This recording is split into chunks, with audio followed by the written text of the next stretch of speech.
सोलापुर जिले में बहुचर्चित अननगर नगर पंचायत चुनावी मामले की सुनवाई जो आज सोलापुर जिला अदालत में होनी थी, अब कल के लिए टाल दी गई है। नगर अध्यक्ष पद का नामांकन रद्द होने के बाद राष्ट्रवादी उम्मीदवार उज्ज्वला थेटे ने इस फैसले के खिलाफ अपील दायर की थी। याचिका दायर करने के बाद आज सुनवाई अपेक्षित रही, लेकिन सरकारी पक्ष की ओर से नोटिस जारी करने पर संबोधित पूर्वता रिपोर्ट आज ही दाखिल की गई, जिसके चलते कोर्ट ने सुनवाई स्थगित कर दी। अब इस मामले की सुनवाई कल होगी और वकीलों के अनुसार बुधवार का फैसला आना पूरा संभव है। उज्ज्वला थेटे ने कहा कि उन्होंने उम्मीद है कि मामला तेजी से सुना जाएगा और उन्हें न्याय मिलेगा। कसं आहे, गुरुवारी आम्ही या प्रकरणामध्ये आमचं अपील दाखल केलेलं होतं। गुरुवार नंतर शुक्रवारी या प्रकरणामध्ये पहिली हिअरिंग झाली। नगर परिषद नगर पंचायती निवडणुकीचे जे नियम आहेत त्या नियमामध्ये काही तरतुदी ठेवलेल्या आहेत, त्याच्यामुळे व्यक्तिगत नोटीस कोणालाही निघत नाही। त्या शुक्रवारच्या तारखेला आम्ही कोर्टाला सांगितलं की आम्ही आमचा कंप्लायन्स केलाय, आम्ही आरओला त्या ठिकाणी नोटीस दिलेली आहे की आम्ही असं अपील दाखल केलेलं आहे। मग आरओनं त्यांच्या नोटीस बोर्डवरती त्या ठिकाणी एक नोटीस लावणं अपेक्षित आहे, ती त्यांनी बहुतेक रविवारी वगैरे लावली असावी। आज त्यांचा कंप्लायन्सचा दिवस त्या ठिकाणी कोर्टामध्ये ठेवण्यात आलेला आहे। म्हणजे आता आज आरओनं आम्ही बाबा आमच्या नोटीस बोर्डावरती त्या अपिलाची नोटीस लावलेली आहे, जे काही गैरअर्जदार या प्रकरणामध्ये आपण केलेले आहेत त्या सर्वांना आम्ही नोटीस दिलेली आहे। अशा पद्धतीची नोटीस आरओ लावतात आणि ते त्यांचा कंप्लायन्स आम्ही केला म्हणून न्यायालयामध्ये येऊन ते त्यांचं एक शपथपत्र दाखल करतील। तसंच ज्या कुठले पक्षकार या ठिकाणी या प्रकरणामध्ये स्वतःहून हजर होऊन त्यांचं म्हणणं देतील, ते म्हणणं एकमेकाला एक्सचेंज होईल। उद्या एक फॉर्मल डेट या प्रकरणामध्ये ठेवण्यात येईल आणि प्रोबॅबली परवा दिवशी हे प्रकरण अंतिमता निकाल आर्ग्युमेंटसाठी ठेवण्यात येईल आणि त्याच्यानंतर याच्यामध्ये निकाल होऊन जाईल।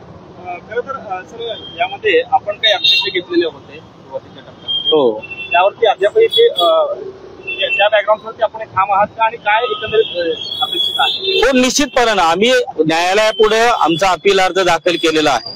आम्हाला न्यायालयाकडून पूर्णतः न्याय मिळेल अशी अपेक्षा आहे, आशा आहे।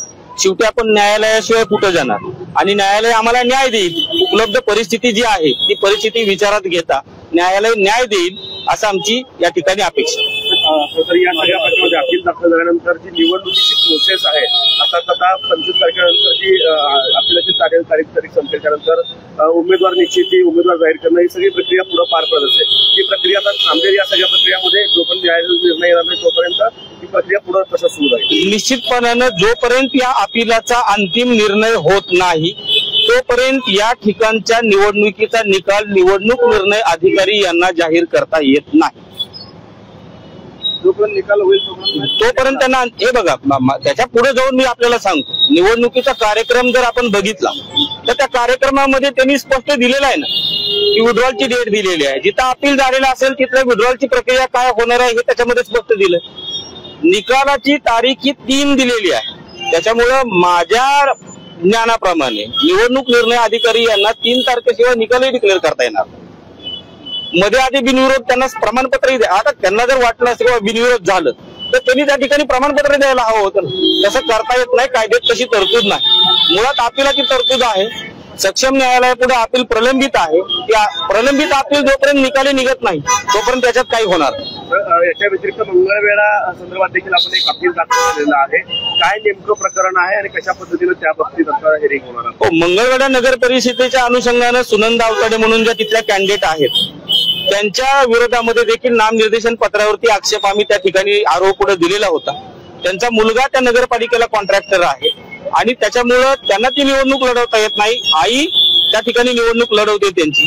त्या ठिकाणी दोन्ही बाजूचं म्हणणं ऐकून घेऊन निवडणूक निर्णय अधिकारी यांनी त्या ठिकाणी त्यांचं नामनिर्देशन पत्र स्वीकारलं। त्याच्या विरोधामध्ये देखील आम्ही पंढरपूर न्यायालयामध्ये त्या ठिकाणी अपील दाखल केलेलं आहे। त्या अपिलाची प्रक्रिया चालू आहे। त्याच्यामध्ये उद्या त्या ठिकाणी न्यायालयाने तारीख दिलेली आहे। आम्हाला काय आपलं असं म्हणणं आहे की यामध्ये त्यांचा अर्ज पास करण्यात यावा, काय नेमकं नियम कोणत्या आक्षेपाचे मुद्दे? नाही, आक्षेपाचा त्याच्यामधला मुद्दा सरळ सोपा आहे की आई त्या ठिकाणी नगरसेवक नगराध्यक्ष होत असताना मुलगा जर कॉन्ट्रॅक्टर नगर परिषदेचा असेल तर अशा परिस्थितीमध्ये आईला नामनिर्देशन पत्र भरता येणार नाही का, तर ड्युटी आणि इंटरेस्ट याचा कॉन्फ्लिक्ट हे प्रिन्सिपल त्या ठिकाणी आडवं येऊ शकतं आणि त्याच्यामुळं त्या ठिकाणी त्यांना नामनिर्देशन पत्र भरता येत नाही। त्याच्यामध्ये एक स्पेशल प्रोव्हिजन आहे नगर परिषद अधिनियमामध्ये कलम 16 अन्वये ज्या अनर्हता दिलेल्या आहेत की ज्याचा कोणाचा डायरेक्ट इनडायरेक्ट इंटरेस्ट त्या ठिकाणी त्या नगर परिषदेच्या वतीने केलेल्या करारामध्ये असेल तर त्यांना ती निवडणूक लढवता येत नाही. त्याचं जे इंटरप्रिटेशन न्यायालयाने वेगवेगळ्या निकालामध्ये केलेलं आहे त्याच्या आधारे आम्ही तो आक्षेप घेतलेला. कोणाच्या वतीने आपण रागिनी कांबळे म्हणून त्या ठिकाणी त्यांनी एक नामनिर्देशन पत्र त्या ठिकाणी भरलेलं होतं. त्यांच्या वतीने आम्ही त्या ठिकाणी आक्षेप घेतलेला होता आणि त्यांच्याच वतीने आम्ही अपील पंढरपूर न्यायालयामध्ये दाखल केले.